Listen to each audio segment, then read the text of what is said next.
Hi, the following presentation is based on a wildlife technology university group fauna survey conducted just recently in mid-August 2014. The aim of this study was largely to improve our skills as both wildlife trappers and wildlife handlers. More importantly, however, we began to understand the correlation between vegetation and species activity in the wild. The study was conducted on 5 privately owned properties located just north of Helen Hills, in between the Lockyer National Park.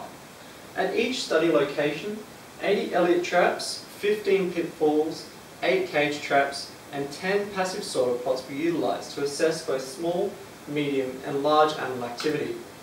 This particular figure displays Ergon East and the corresponding trap locations. The best attempts were made to evenly distribute the traps as evenly as possible across the landscape, although due to varying land accessibility and ease of relocating the traps, the trap lines are not as straight nor as evenly distributed as originally desired.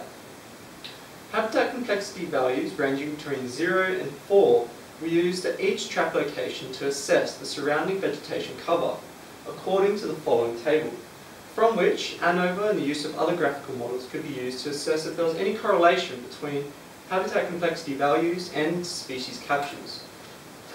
Over the period of 3 nights, a total of 45 ground-dwelling animals were caught over a total of 1,440 potential trap nights, whilst approximately 85 tracks were recorded on the passive soil plots over a total of over 100 potential trap nights.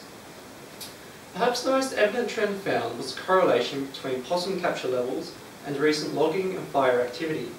Recent logging and fire disturbances were found to significantly reduce possum capture levels. This result was, however, not that surprising due to the arboreal lifestyle of the possum and the requirement of hollow logs for nesting. Another perhaps more interesting discovery was the correlation between habitat complexity values and Elliott trap captures. It was found that of the 11 Elliott trap captures, there was a positive relationship with all habitat complexity values except for moisture levels in the soil. As this study found and other studies support, increased canopy cover at all levels is essential for the survival of these small carnivorous animals.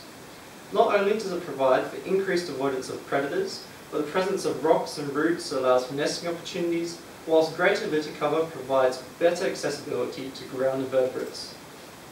Although the sample size of this study is not large enough to make any definitive conclusions, the above few examples provide an interesting illustration as to the importance of habitat cover and structure for certain species, from which important managerial decisions can be guided. Thank you for listening.